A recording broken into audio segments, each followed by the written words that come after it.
Hi, my name's Phil. I like talking about politics, and I'm afraid leavers are not going to like this one. Sorry, you're not going to like it. I'm sure there's going to be plenty of comments.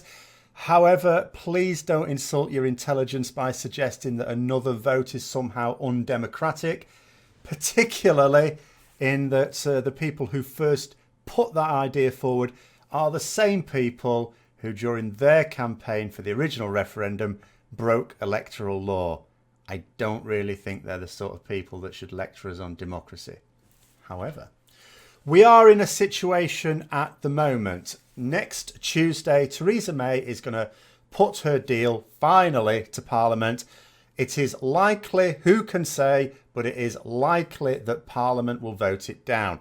At the moment, the only area of speculation seems to be how badly will it be defeated. Of course, there might be some weird thing happen. She might, at the last minute, give some assurances, and some people might believe her, and without enough time to think about it, might go, oh yeah, that sounds fine, I'll vote for your deal. Who knows? She might be a really cunning strategist on this.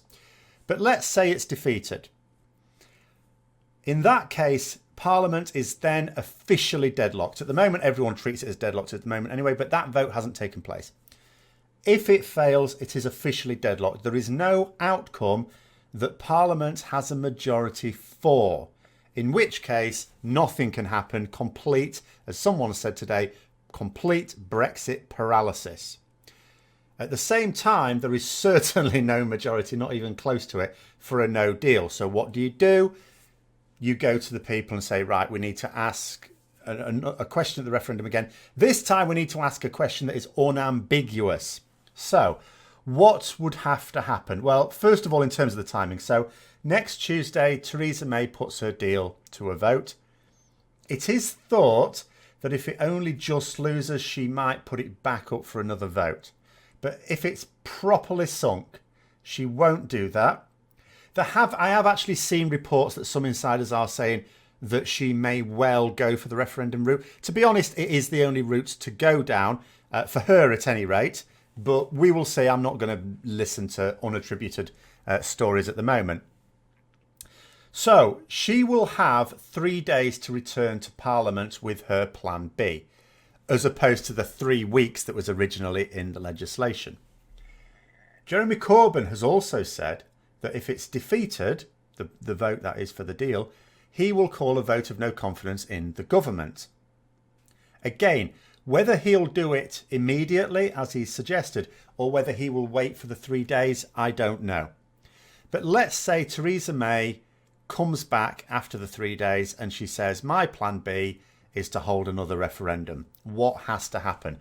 Well, first of all, there does have to be legislation, just as there had to be legislation for the first referendum, and indeed every referendum we've had. There will need to be one for this one, a specific one for this one. It doesn't have to name a date for the referendum, but, because that can be worked out later. But there does have to be one, which means, of course, debates and votes in both houses, the House of Commons and the House of Lords. And even though it's believed that it's known basically, that there's a majority in both houses for such a thing, especially if the referendum was asked better this time, then some people are saying, well, it could go through fairly quickly. That being said, you've got to bear in mind there are people who do not want it, who have argued very strongly against it and are bound to put up robust objections. So I'm not really sure about that. The other thing is, the other legal little niggle, as far as I'm able to see, I've been reading more acts. So you've got the Political Parties, Elections and Referendums Act 2000. Yes, I'm sorry, it says referendums. I would say referenda too. That's the name of the act. That's not my fault. And it says also, basically, the Electoral Commission has a duty to check that the question is the right one, that it's what everyone expects it to be. Now, I have to say, it doesn't sound like they did a sterling job on the last one. Do you want to leave or do you not, was terribly ambiguous. For the do you not, obviously that was straightforward. Do you want to leave? Under what conditions? That was stupid, not clarifying that. However, never mind. This time, hopefully, they'll take it more seriously. I don't know how long that takes. I really can't think it would take that long, but you know what committees are like. Who knows? Now, it turns out that there have been academics, there's been some universities that have been pondering this and working out what they think are some realistic timeframes to get this whole process sorted. Because, I mean, this came about basically because we've been discussing this on comments on the previous videos, and I was saying, well, I really don't think it can take that long to do. You know, it'll have Parliament's backing. And if the Prime Minister goes for it, and especially if Jeremy Corbyn goes for it, surely it's not going to take that long. But, you know, what do I know? And I had to say, well, I don't know. There's the logistics side of it and there's the legal side of it. So this is why I've been doing some digging. And they reckon about 22 weeks. Now, that's a hell of a time. That is a lot longer than I thought it would be. But, you know, I mean, Parliament is Parliament. Any Parliament is a Parliament. That would place, I worked this out, that would probably place the referendum, if, bear in mind, Theresa May kicks the ball off next Friday, for probably the 21st of June. Now, that obviously is going to require an extension, all right? We can't still be leaving on the 29th of March, because then it'll be too late. So there would have, well, there'd probably have to be an extension. The extension would be the preferred route. Now, I know that some people have been saying, from other EU countries, you know, there's going to be EU elections, which is true in May. You know, that would throw a spanner in the works. I'm sure they'd have wanted us out by then. That being said, if Theresa May hadn't triggered Article 50 so early, which is a stupid thing to do, we might well have been hitting that anyway. So there would have been provision for that. The other thing I would say is, as long as the extension itself is granted, it's not like the EU has to mess about when it's got important things to do. I'm sure the only reason the EU would allow an extension is for another referendum. And in that event, the EU has to do nothing. It's just the time it takes for our Parliament to sort it all out. The EU doesn't have to lift a finger, doesn't have to meet with anyone, doesn't have to negotiate. Obviously, they've said there's no more negotiations anyway, fair enough. Doesn't have to do anything. So it wouldn't really interfere with the work of the EU. The only downside for the EU, as I see it, is those elections, even though it may only last a few months, will include British MEPs, and that might mean Nigel, pain in the ass Farage, going and causing trouble again. But, you know, maybe a small price to pay. I don't know. I can't really comment on that.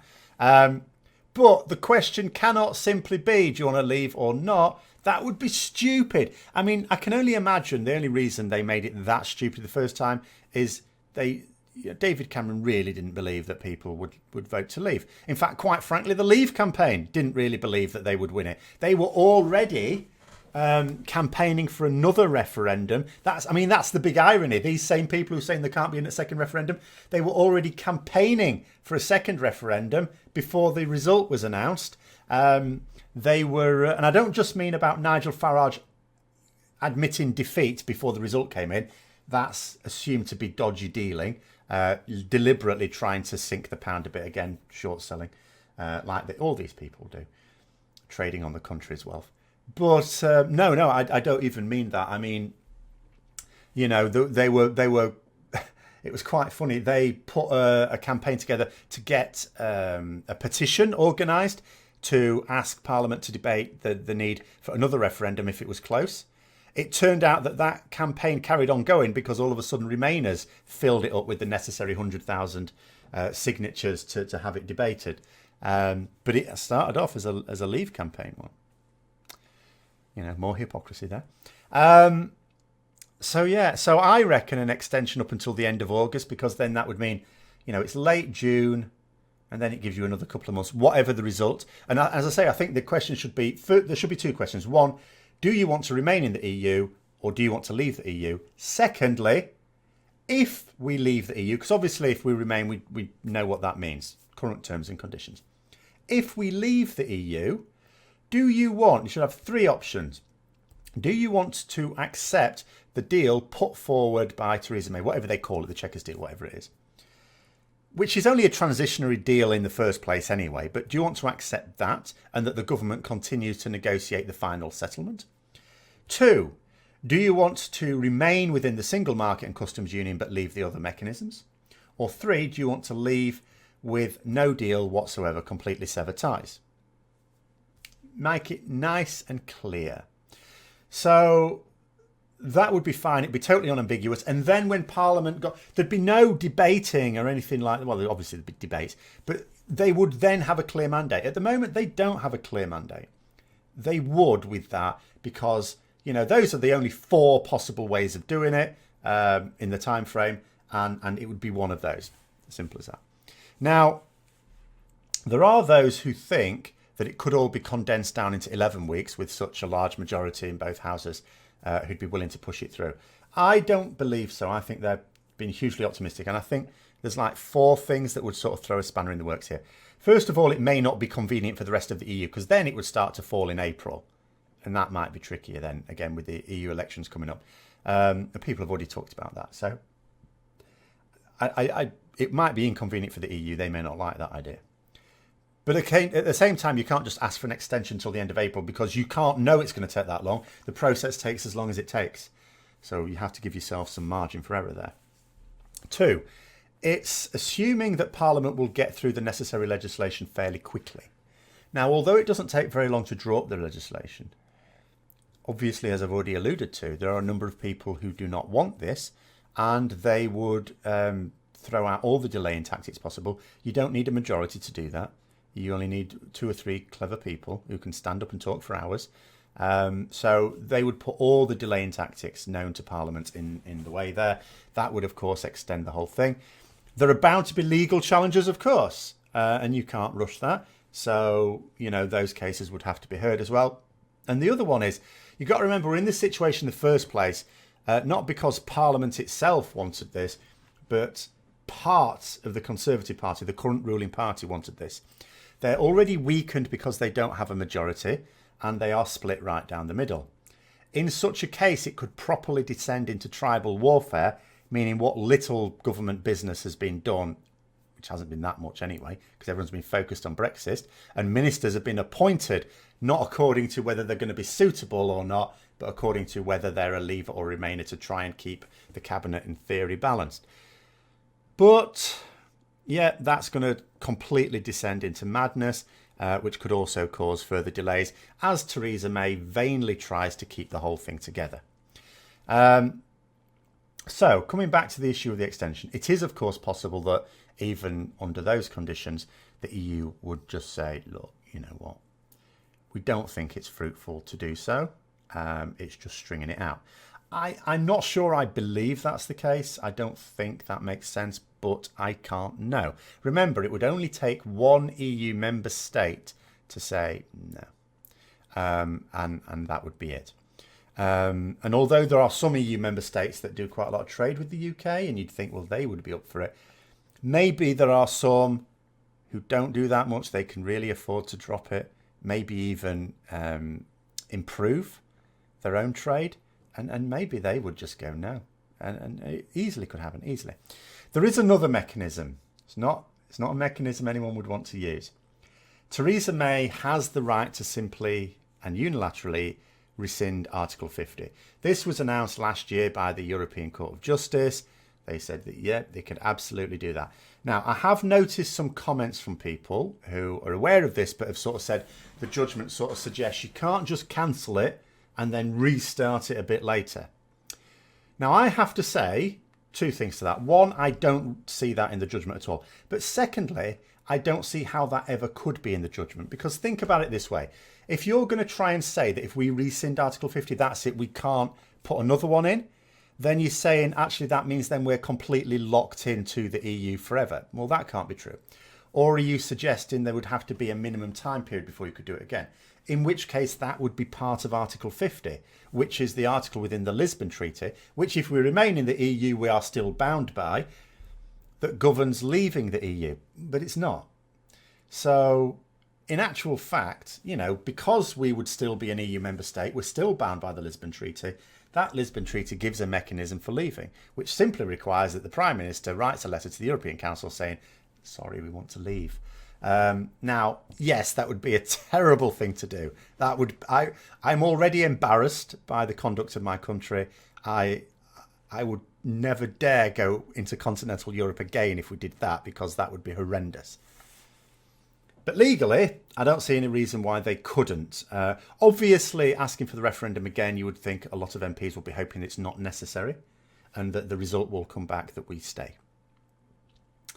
But of course, if it doesn't, that's messy. That is messy. That being said, the EU wouldn't have to worry about more negotiating because, you know, it would, if they did what I suggest, they'd put it to the people simply, you know, no deal, single market deal, or Theresa May's deal, which could still lead to one of the other two anyway.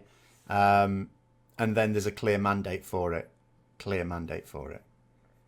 Even though people could still vote for an outcome that completely screws over the country, but at least it would be clear what people are actually asking for. So yeah, now I have said before that yes, although the Prime Minister can cancel Article 50, I don't think she would without a mandate from the people. The idea of cancelling it while the as far as we can tell, you know, in terms of the referendum, people are still taking it out. It doesn't matter about polls. Forget about polls. The current state of play is we have to treat it as if a majority voted to leave, of the people who voted, that is. Obviously, as I've already talked, it's only about a quarter of the country, but of majority of the people who voted. Now, that would be political suicide. Of course, it is possible. Theresa May's career has come to an ignominious end anyway. The only way she held on to her position was by promising to step aside after Brexit was done and dusted with. So she hasn't got long as being top of the tree. She's been in politics for a long time. Would she really want to just step back and be a backbencher or, you know, a minister to some other loony like Boris Johnson? Maybe not. Maybe she'd plan to retire at the next general election anyway, in which case... And also, she's got a huge majority in her constituency. You know, even if it was halved, a share of the vote, I think she'd probably get through. It's huge. So she may personally be willing to take the risk. That being said, everything she's done so far has been party orientated, even though she knows her end is near. I'll give her this. She's loyal to her party. That's the only good thing I can say about it, but she is loyal to her party. And doing it wouldn't necessarily just reflect upon her, but potentially her party as well. And maybe she wouldn't do it for those reasons as well. So I don't know. I'd certainly believe that the extension would be more in keeping with what she would want to do, or indeed any MP would want to do. But the mechanism, if they were completely desperate and if they all are really genuinely opposed to no deal, and that's, you know, and there's no other deal that can, or there's no other outcome, I should say. There obviously is no other deal, but there's no other outcome that can be agreed by Parliament. Then desperate times potentially call for desperate measures, and who knows. But there you go. But it's all speculation for now because we don't know. We don't really know what's going to happen next Tuesday with the vote. We certainly don't know how much of a defeat it is, so we can't even guess at what she might come back next Friday with. And if she does come back next Friday with something, until she comes back with it, we still don't know what that is. So it is all speculation for now. But that's what I've been able to dig up anyway, for those interested. I hope you enjoyed the video. I thought you found it useful. If you did, don't forget to click the like button, subscribe for further content, click the bell notification to be notified of that content, and of course, throw your own comments down below. I do enjoy reading those. And until next time, I'll see you later.